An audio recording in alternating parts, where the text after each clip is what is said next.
Hey, salut à tous les gars, c'est Rain, j'espère que vous allez tous très bien, moi ça va nickel. On se retrouve aujourd'hui pour parler d'un film d'horreur qui a fait parler de lui.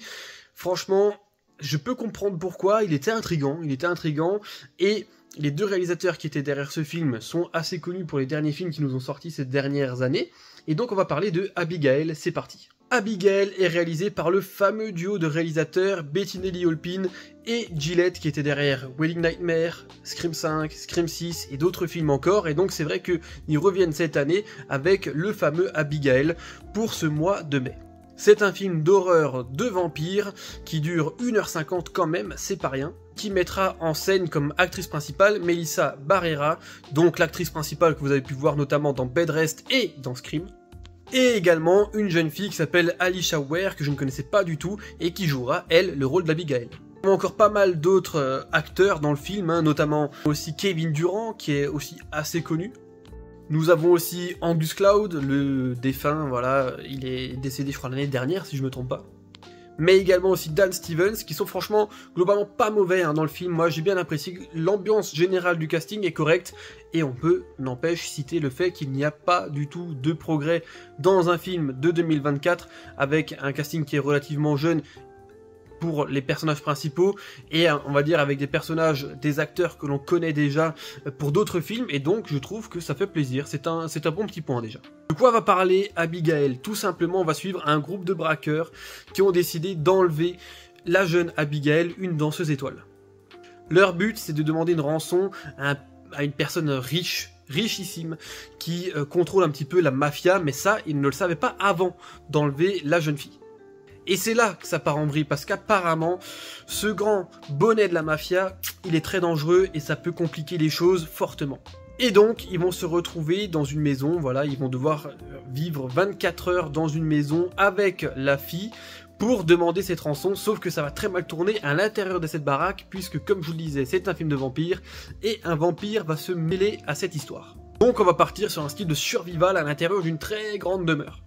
Et donc, comme je vous le disais tout à l'heure, vu que c'était les réalisateurs de Wedding Nightmare, effectivement on retrouve un petit peu cet aspect-là où notre personnage principal va se retrouver en danger dans une très grande maison et va devoir tout faire pour s'en sortir. Moi je vous parle de ce film aujourd'hui tout simplement parce que je ne l'attendais pas moi personnellement beaucoup, mais j'en avais beaucoup entendu parler, et c'est vrai que la curiosité m'a quand même emmené à regarder ce film, à me poser les questions de est-ce qu'il va être efficace, est-ce que ce duo de réalisateurs va encore nous sortir peut-être une petite pépite, est-ce que ça va nous sortir un film intéressant qui change de ce qu'ils ont fait dernièrement, et pour le coup, Abigail, ça m'a agréablement surpris. Pour les points forts, franchement, il y en a plein. Comme je vous disais, le fait qu'il n'y ait pas vraiment de progrès et que le casting reste relativement solide, déjà, c'est un bon point. On peut dire ce qu'on veut, mais Barrera est beaucoup plus efficace dans ce genre de film-là, je trouve, que dans les derniers Scream, bien que dans le dernier, en date, elle avait déjà fait beaucoup de progrès, je trouve. Les autres acteurs sont assez sympathiques, sont marrants, il y a quelques petites vannes qui sont sympas, le jeu d'acteur est correct, et puis il y a certains personnages qui sont quand même charismatiques, et pour le coup, ça c'est aussi un point positif que l'on peut apporter au film. L'autre point positif, c'est que la réalisation, franchement, elle est très propre. Et ça, c'est ce qu'on avait pu déjà remarquer avec ces réalisateurs-là.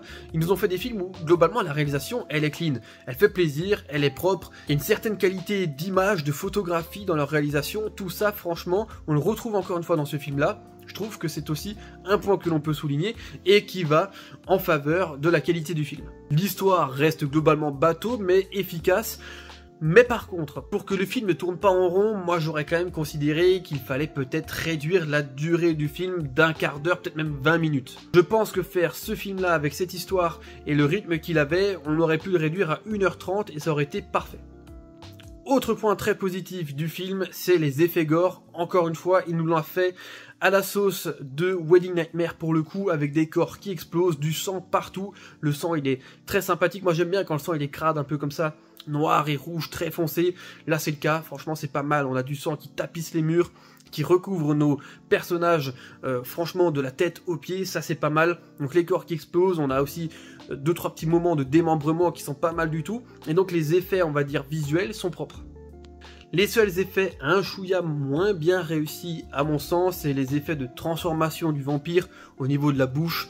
Voilà, il y a quelque chose qui est, je trouve pas super clean, mais par rapport, encore une fois, au dernier film que j'ai pu visionner ces derniers temps, on est clairement au-dessus. Là, c'est vraiment, on a quand même pris encore un niveau.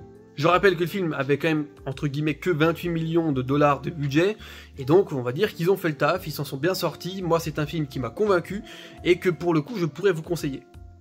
C'est un film avec plein de bonnes surprises. Je pense aussi à une scène où on a un personnage qui se transforme en vampire et qui est connecté au vampire principal de l'histoire, qui se met à danser en fait en train de brûler un petit peu à cause des rayons du soleil qui traversent des interstices d'une fenêtre. C'est pas mal, franchement c'est pas mal, il y a de l'idée, c'est sympathique, c'est une bonne petite scène. Franchement moi, il y a plein de petites choses que j'ai kiffé, mais je vais pas rentrer dans trop de détails pour que vous puissiez le découvrir quand même. Mais voilà, c'est un film que je peux chaudement vous recommander si vous avez envie de redécouvrir un petit peu le cinéma de ce duo de réalisateurs qui nous propose, encore une fois, on peut dire, un film globalement de qualité. Pour ceux en tout cas qui ont aimé la vibe Wedding Nightmare, vous serez ravis avec ce film-là, ça je peux vous le garantir. En tout cas voilà, je vais pas vous en dévoiler plus, j'espère que cette vidéo sur Abigail vous a plu, si c'est le cas n'hésitez pas à le faire savoir, et en attendant moi je vais vous laisser là, c'était Ryan, portez-vous bien, ciao ciao.